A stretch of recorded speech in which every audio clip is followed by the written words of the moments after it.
Welcome along to a very wet Saturday in Macclesfield. I am competing this morning I'm competing this afternoon at Dean Valley. So I'm rather hoping that the sky is going to fully empty itself this morning. So it'll be slightly drier later on, but I have very low optimism for this. And judging by my current record of riding in the rain, it's likely I'm just going to get really, really wet. Anyway, I'm going to keep my prep to an absolute minimum because let's face it, when you get to the show, they're just going to be soaking wet anyway. So am I washing a white sock? No. All right, dolls. Am I giving her a thorough groom? I'm flicking a brush over her. But I'm going to plaster up because actually I love plastering up, so I will sit and enjoy that. So come along, let's get her ready. My tiny assistant this morning is mainly in charge of, you half up, half down, Ness? Stroking sleepy quarter horses. Florence is wearing her brand new coat that I have just picked up from the second-hand shop, and your waterproofs. I have been searching high and low for kids' coats long enough to cover the knees and keep them dry whilst they're riding, that I can't find any. I can't even find any that break the bank. The Equidries my kids find just a little bit too big and bulky. Oh, you are adorable. So this little number, which is a puffer, that's the brand, is an amazing little riding coat, and I got it for £10 in a second-hand shop this morning. And so I spent 20 this morning because I also got Cassie a waterproof sheet for warming up because she was so cold after warming up for dressage last week in the hail. Anyway, she looks fired up and ready to go, so I'm going to get her prepped and looking something a bit more like a competition horse than a bog pony. Rugs, they're just really good fit on warm bloods. I don't know about other breeds, I haven't got any others. How you doing, Billy? Pretty right, you've been out all night. Yeah, mommy, look. Oh yeah, first one.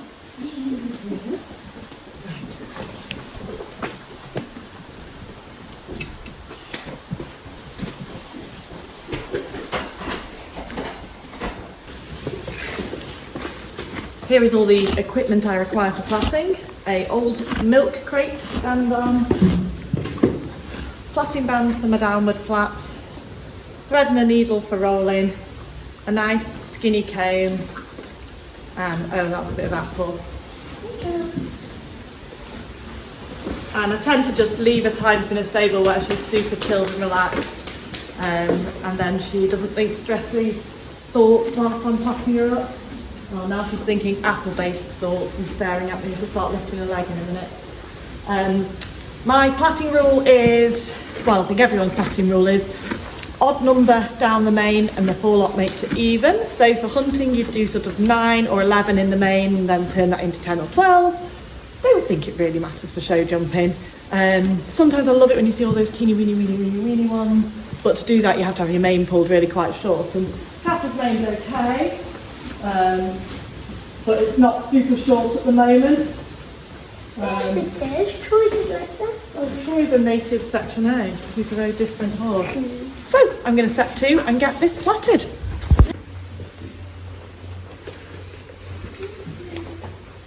Hello, Boo. So the first thing I'm going to do is divide her mane up into equal parts using my comb and using my bands. I usually put these in my mouth when I'm working, but I won't be able to talk then, so although I might just do a speedy version to give you the gist. I always start from the bottom of the mane, not the top like most people do, because I think you've got more flexibility with the thicker top of the mane, whereas at the bottom you end up with these funny little straggly ones here. So I'm going to start from the bottom. They're usually for me about a comb's width apart, and do one and band it. I wonder if she'll tolerate the bands on the back. Lightly.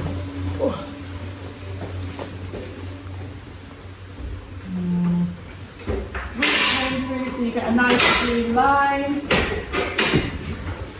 This thought is really easy to do it. Just jot it. Good. And then repeat.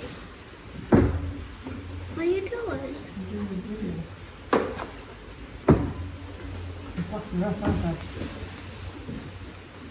Why are you putting them into ponytails?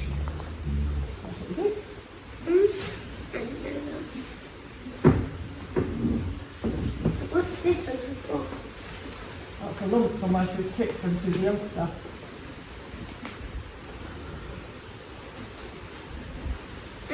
The other bit of equipment I use is a sponge and a bit of water, or a sponge and a bit of hair gel or proper plaiting gel if you're eat fancy.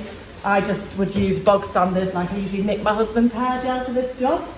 One thing you definitely shouldn't use is mane and tail spray before you do this. You do not want this hair super silky. You want to really be able to get a grip on it when you're plaiting, and that allows you to get really nice tight plaits. Why Daddy's? Pardon? Why Daddy's hair? Daddy's hair gel, because Mummy doesn't buy a hair gel. Plus why use your own stuff when you could use Daddy's.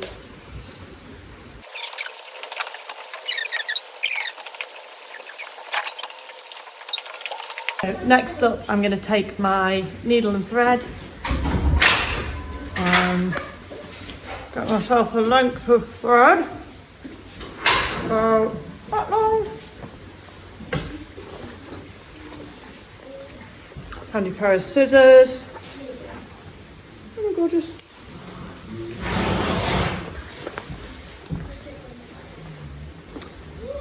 Thread my needle. These needles are usually quite chunky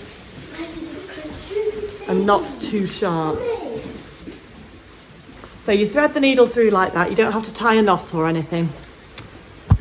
So you look through the camera. So we're going to thread through the little knot we've made. The rubber band helps to seal this nice and tight, so I go through about 4 times, just going round like so. Why are you making it in the floss?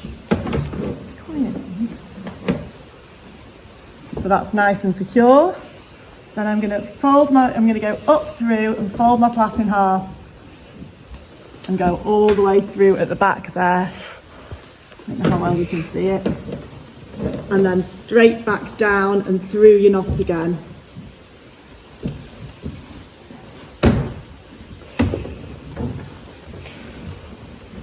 And then you're going to go through the end nub of your plait, like so. So you can pull it really nice and tight into the line of the neck, and then back through all of them again. Oh my God. Mummy, my hands hurt. Oh, I can see. You have to hope your horse doesn't. Shh. Flaz, are you filming your hand? You have to really hope. Will you both shut up? It isn't too sharp, so you don't poke yourself or your horse. I would then go through this about 3 times to secure it.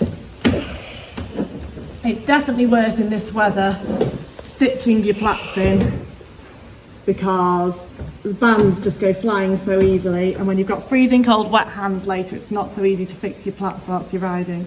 Although I always do take a few bands in my pocket.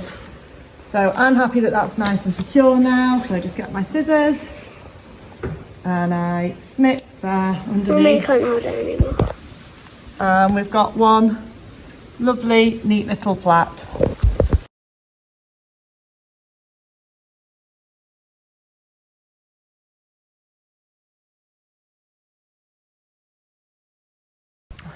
Et voila, 9 neat little rosebuds. I personally think that when you sew, you get rosebuds, and when you bobble, you get golf balls. I do still do both, and sewing does definitely take longer and is harder work, but I think it's worth it for the results. Not that anyone's going to even notice them in the pouring rain today.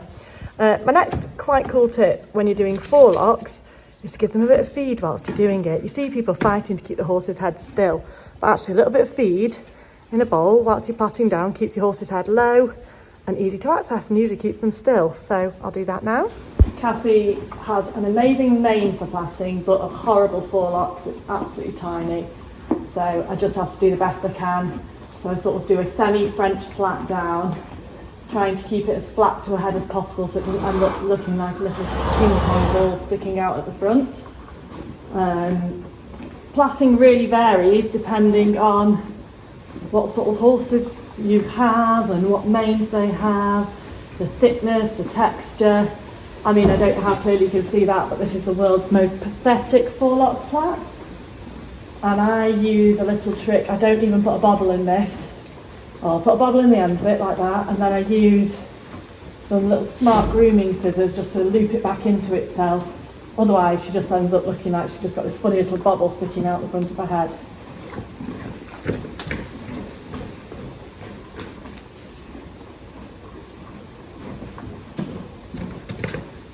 So these are the little clampy scissors I use. Go on, carry on eating. Carry on eating. Yes, come on here. So you keep the scissors closed, you thread them through the back of your plait, if your horse will stay still. They're blunt ended and they're not sharp, so they won't cut her mane. You then open them, nip the end of the plait and pull the plait back through, leaving a little knobble there, nice and neat. Job done. You could put a bobble around that as well if you wanted extra security. And actually, so here she is, champion show jumper. She's super relaxed. When I came down before, she was fast asleep in her stable, lay down. So I've had to wake her. She does know something's going on because we start mega plops. Oh yeah. But she's back on her gut balancer and she's had some quick fix as well. So hopefully she'll be in fine fettle and ready to jump, though she looks borderline pissed off. Excuse me. Annoyed. Oh yeah, that's her annoyed leg. Anyway, she's ready. I've not bothered putting white boots on today because they are going to get trashed. I am reasonably smart. Cassie is plotted, so it looks like I've made an effort. I've just dusted some dry mud off her. I'm going to load a couple of rugs up to take with me, and we're pretty much hot to trot, aren't we, pretty girl? Hey? Oh, you don't look pretty when you pull that face. Oh, the trailer's moving. Trailer's moving. That's a bit of an exciting moment. Everyone's excited except Valley, who is playing dead. And I've not seen this horse really stand up all morning. Oh, Val! Oh, you're still with us. It's so exhausting, isn't it, being a little horse? She's a 4-year-old and she's just gorgeous. So off we go in our 80cm dress. As we came down along the side, having given her a quick black advantage, she sort of semi-started to back off that one, but she went anyway. It was a bit of a good-looking one, but we survived. Took me into number 2. Then I got giddy and decided I'm going to tight turns. So thought she was going to jump that, yeah. Little turn into number 3 with maybe else did. It was an awkward jump, and then, oh God! Oh God! This level was trying to stop, so I did shout and kick. Very elegant by doing that way. But that got her moving forward, and at this point we started to flow around the arena over number 6. Really nice long swing down to number 7. We're picking up a little bit of speed here, but she's staying quite rhythmical. I did another cheeky little turn there. That was quite a tight loop to 8 and straight to 9. I was a bit worried she might not run because they can get a bit long down that distance. I don't know what the distance is, we all know I don't do distances. Another little corner cut there around to number 10. I was just really enjoying it at this point. I forget all my nerves once I'm going. Skied over number 11, then a really cheeky tight turn that definitely nobody did because it was a weird angular thing, which some horses would lose the flow, but Cassie just absolutely nailed it. And over the last, who puts a double as the last fence? Maximum difficulty. Brilliant. I was just thinking no one cheered. Video. Excellent. Well, we just went clear in our 80 and I went in... Super groom. Yay, super groom. See, I'm not alone. We went clear in the 80, I went in for the clear round and then decided to do the tight turns anyway because she felt great. I can't tell you how much better that was than Tuesday's round, which just felt horrid. But yes, I am not alone, which makes everything so much better. And straight onto the 90, I decided not to get off and re-walk the course because the size scares me when I'm on the floor, but when I'm on Cass it doesn't feel so bad. She felt really forward going into the beginning of this class. I did have a bit of a blank and semi-forgot which was number 1, but we got going. Fence 1 went nicely, and then we got a bit deep to number 2 and rattled it, which was alarming, which meant I couldn't do my tight turn to number 3, so I went large for number 3. But we were going at quite a good pace, she does cover the ground. Much better line this time to number 4, we didn't have any spookiness, that was a cracking jump. She sort of, again, seems to pick up about halfway around the course, although a few of these we were getting sort of just chipping in a little extra stride that we shouldn't, but I think she was getting tired. We took a stride out on that one, that felt great. I didn't do my super cheeky turn to this one. a bit under, getting a bit under the fence again. But at this point I was like, please for God's sake don't knock any down, because I think up until now there hadn't been any clears at this point. So our main goal was now just to go clear. And we got tight into that one, which meant we absolutely cocked up this one. Blech, blech. She absolutely saved me. Oh, my hat nearly fell over my eyes. That's an awkward moment. I probably need a hat replacing or tightening. And then I had to kick on and fly home for 12 to try and make the time. So proud of my girl. Another excellent round. My super groom is loading my pony. Always so grateful to have someone with you at the shows. It makes the world of difference. Good girl. It's my exceptional competition horse there with her double win in the bag. It was when you I'm a double winner today. Oh right, okay baby. My children don't care that I won 2 classes. They're more interested in telling me about the next door neighbour's been at the hairdressers. So good to know that your achievements are always celebrated. Well, they are by me. I'm having a party inside. Were you fast? Of course I was fast. How fast? The fastest. Oh, well done. I was literally the fastest horse. That's how you win competitions. By going fast. Why don't you believe that Mummy was the fastest? How slow were the others? Well, I mean, they didn't crawl round, but they were just a tiny bit slower than me. So that is how you win. You have to go the fastest, you know that. I'm sweaty. She is. It's a bit warm. Well, there she is, the award-winning Withwood Cassandra. Hey now. You want to come in because you've got a mask on. She is going to go and have a nice roll. Oh no, she's not. She's still got something left in the tank. Very proud of my pony today. I just feel, especially after, I mean, we weren't brilliant on Tuesday when we hired the arena, but today just felt great. We felt together. We hit a couple of fences dodgy. No doubt I'll share those videos and you will see some sketchy moments where she absolutely saved me. But I mean, what more could I ask for from a horse? She's awesome. Love her.